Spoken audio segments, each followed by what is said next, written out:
just a case of organized Yes, crime. and it's not it's one- a case of state mandated Exactly, and it's not one isolated incident, بلکہ ناظرین India کی تو پوری تاریخ رہی ہے، چاہے وہ سمجھوتا ایکسپریس پہ جو حملہ ہوا اس میں سربجیت سنگھ انوالوڈ رہا، یا کلبھوشن یادیو جس کو پاکستان نے رنگے ہاتھوں پکڑا اور اس کی ایڈمیشن کی سٹیٹمنٹ تو پوری دنیا کے سامنے آیا ہے جب اس نے خود ایڈمٹ کیا کہ وہ انڈین حکومت اور را کے کہنے پہ، را ایک بیسکلی ایک روگ ایجنسی ہے جو کہ چلیں انٹیلیجنس ایجنسیز ہر ملک میں کی ہوتی ہیں، ان کا کام ہوتا ہے اپنے ملک کے دفاع کو مضبوط کرنا، لیکن را ایک ایسی روگ ایجنسی ہے جو کہ دوسرے ملک میں دہشت گردی کرتی ہے. اور ناظرین یہاں پہ دیکھنا یہ ضروری ہے کہ اگر آپ لارنس بشنوئی گروپ کام لیا، لارنس بشنوئی اس وقت جو ہے بیسکلی گجرات میں قید ہے، اور گجرات وہ جو ہے جدھر جس کو بی جے پی کا اسٹرانگ ہولڈ مانا جاتا ہے اور نریندر مودی کو بچر آف گجرات بھی کہا جاتا ہے، جہاں انہوں نے مسلمز کا قتل عام کیا. تو لارنس بشنوئی اس وقت گجرات کی جیل میں کہنے کے اعتبار سے تو وہ قید ہے، لیکن وہاں سے وہ پورا نیٹ ورک چلا رہا ہے. بالکل یہاں مزید ناظرین کو بتاتے چلے کہ فیڈرل انویسٹیگیٹرز کا کہنا ہے کہ لارنس بشنوئی 700 ممبرز کا گینگ چلا رہے ہیں جیل کے اندر سے، اور اس میں کئی ممبرز ایسے بھی ہیں جو پنجاب، ہریانہ، راجستھان، دہلی سے باہر نکل کے کینیڈا، امریکہ، یہاں مختلف ویسٹرن ریاستوں میں بھی موجود ہیں، اور وہاں ایکٹیولی جو ایسے لوگ ہیں جو سیپریٹسٹ لیڈرز ہیں یا جو کرٹیکل ہیں انڈیا کے گورنمنٹ کے اور ان کے ایکشنز کے، ان کے خلاف ایکشنز لیے جا رہے ہیں. گولڈی برار جو لارنس بشنوئی کے گینگ ممبر ہیں اور دوست بھی ہیں، کو اکیوزڈ بھی ہیں سدھو موسے والے کی کلنگ میں، ان کے اوپر ان کا بھی نام سامنے آیا ہے، اور کینیڈین پولیس نے ان کا بھی نام لیا ہے کہ ان کی بھی انوالومنٹ تھی اس کیس میں.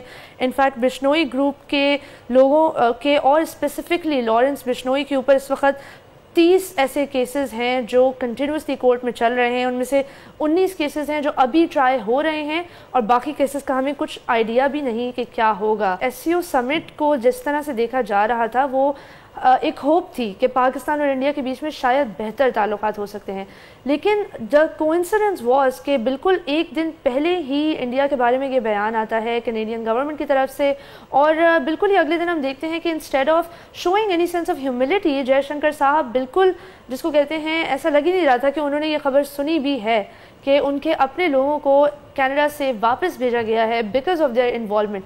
In fact what this reminds us of از کہ جس طریقے سے جمال خشوگی کو مارا گیا تھا اور ان کو بھی سفارتکاروں کی ایکٹیو فیسیلیٹیشن کے تھرو مارا گیا تھا، تو اسیسینیشن اٹیمپٹ کرنا بہت ہی غلط بات ہے، اسپیشلی حکومتوں کی طرف سے. جو پاکستان میں ہم سارے مبصرین اس کو SCO سمٹ کو کلوزلی نوٹ کر رہے تھے، ہماری ایک امید تھی کہ انڈیا کی طرف سے شاید کچھ اس طرح کے بیانات آئیں جس سے کچھ دوستی کی طرف ہماری راہ گامزن ہو، لیکن ہمیں ایسا کچھ نظر نہیں آیا. پاکستان نے تو ہمیشہ بڑے دل کا مظاہرہ کیا، اور جو پاکستان نے جس انداز میں تو ریگریٹ بھی کیا کہ جس انداز میں پاکستان نے جے شنکر کو ویلکم کیا، جس کا وہ خود بھی معترف ہے، انہوں نے ٹویٹ میں گورنمنٹ آف پاکستان کا شکریہ ادا کیا.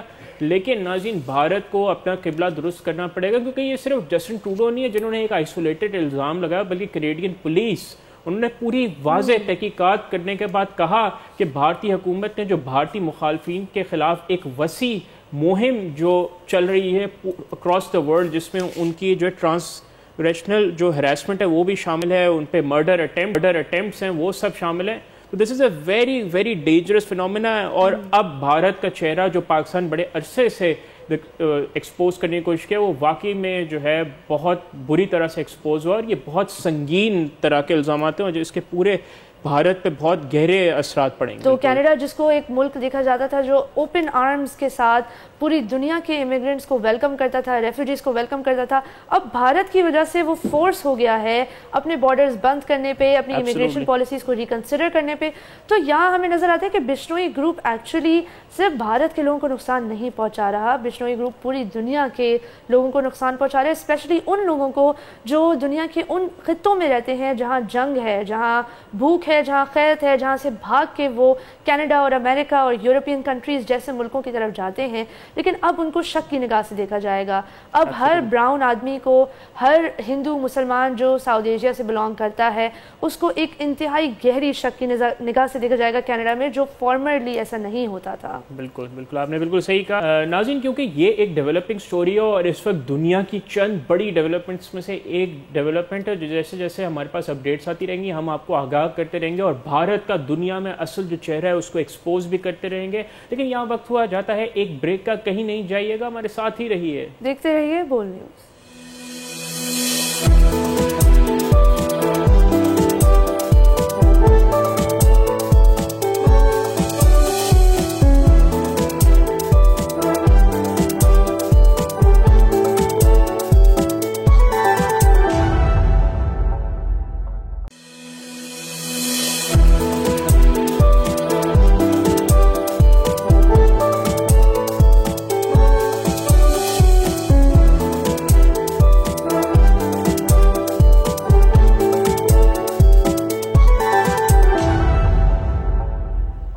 Welcome back to front page. ناظرین, بریک سے پہلے ہم نے آپ کو بتایا جے شنکر صاحب کے ریسنٹ بیان کے بارے میں اور اس کے اندر جو آئرنی اور سارکیزم پھنسا ہے اس کے بارے میں. اب ہم بات کریں گے نوبیل پرائز ان اکنامکس کے حوالے سے.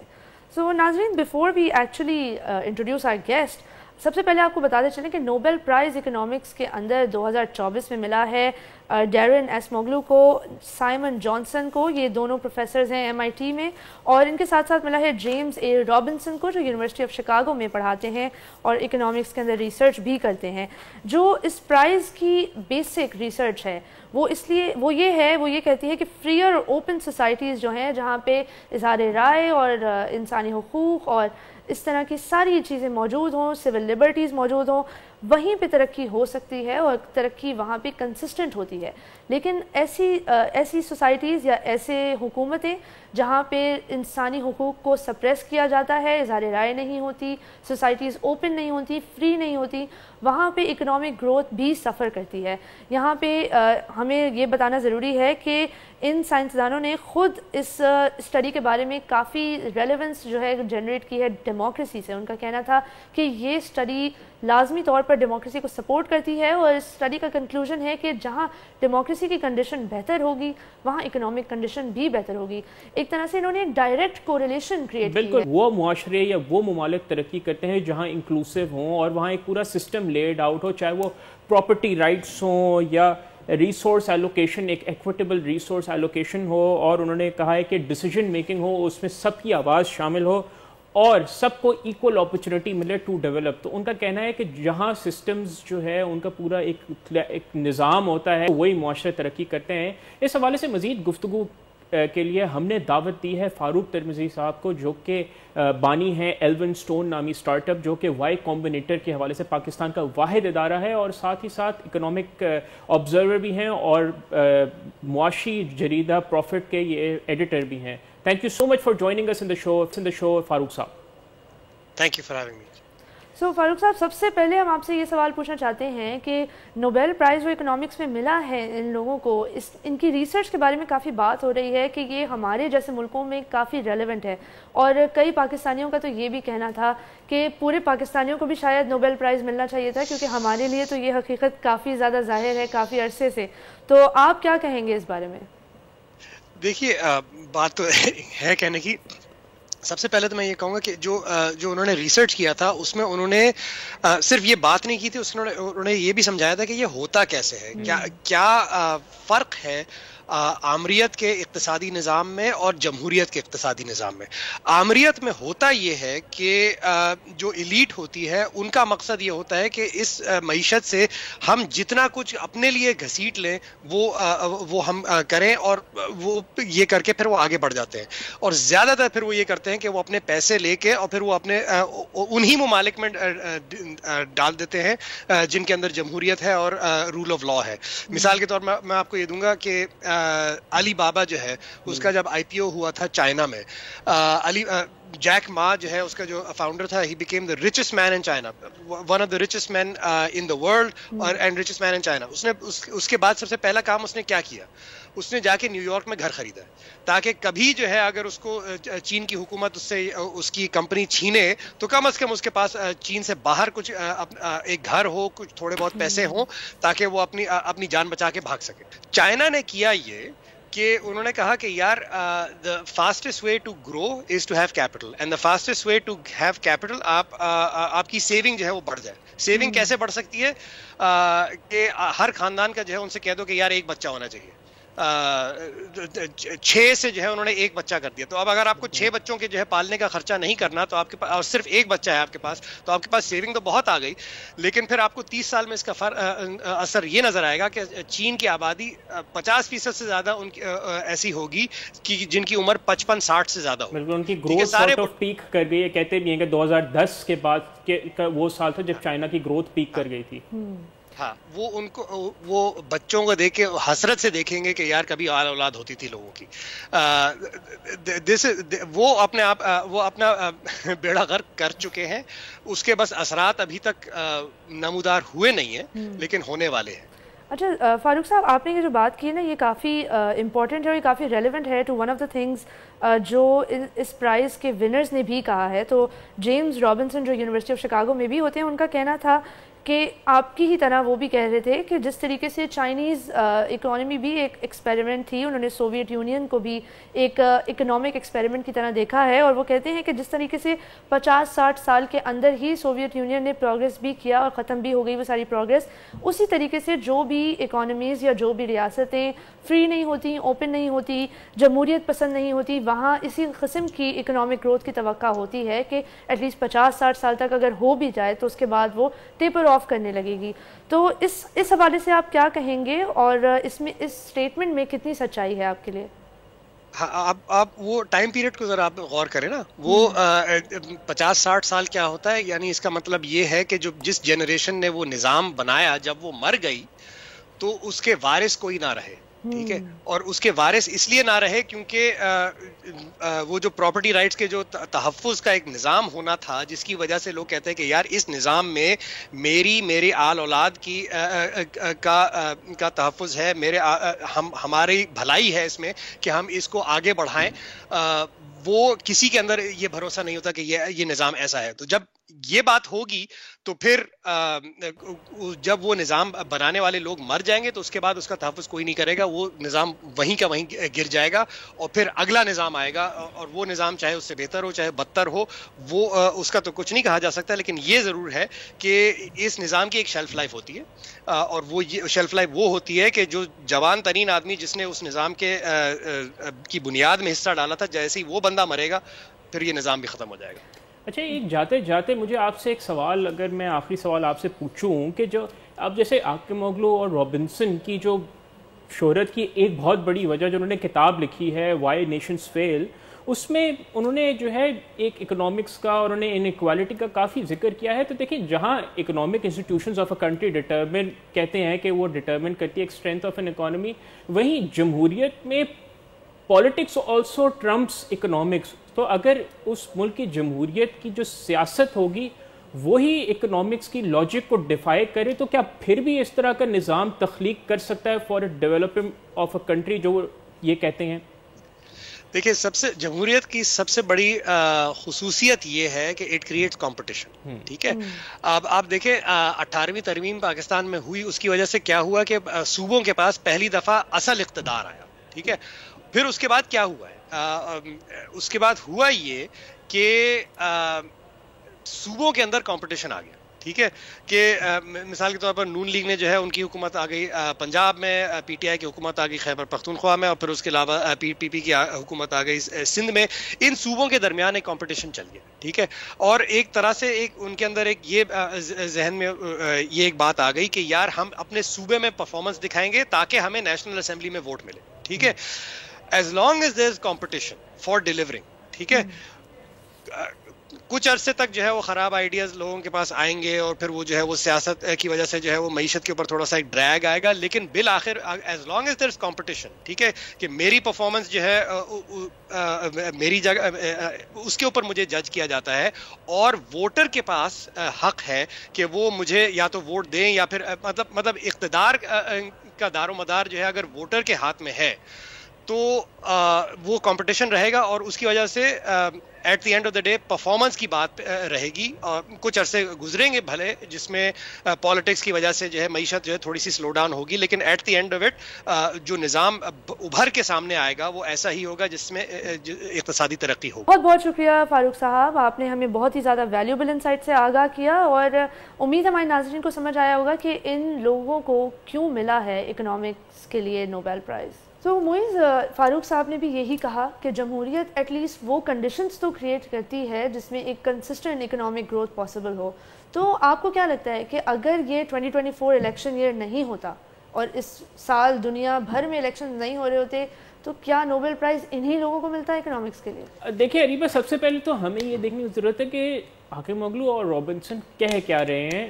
ایون دو میں ان کی ضروری نہیں ہے کہ ان کی بات سے اگری کیا جائے، کیونکہ انہوں نے آئی تھنک بہت زیادہ کریڈنس دی ہے کہ جمہوریت کے ہونے سے آپ بالکل ڈیولپ کر سکتے ہیں. کیونکہ دیکھیں ہمارے پاس دنیا میں بہت واضح مثالیں موجود ہیں کہ جہاں جمہوریت نہیں بھی ہے لیکن ان کی ڈیولپمنٹ کی جو مثالیں وہ دنیا جو ہے دیکھتی ہے.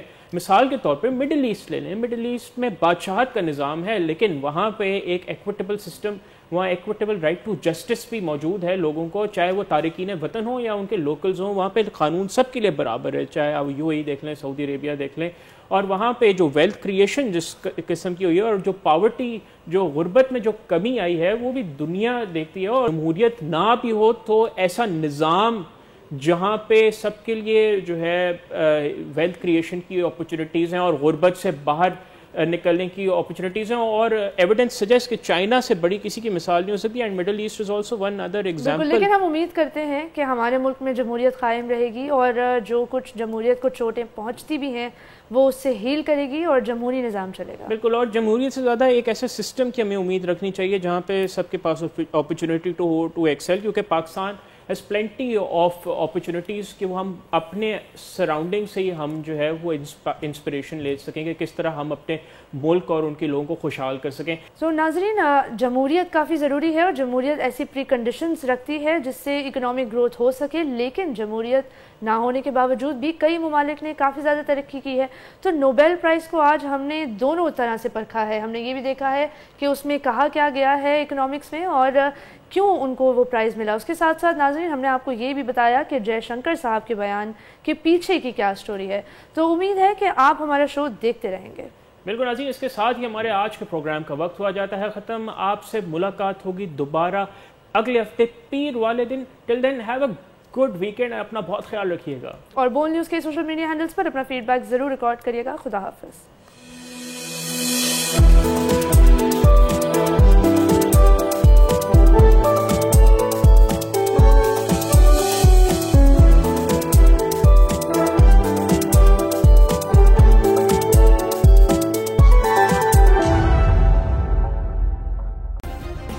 سبسکرائب کریں اور بیل دبائیں تاکہ کوئی خبر رہ نہ جائے.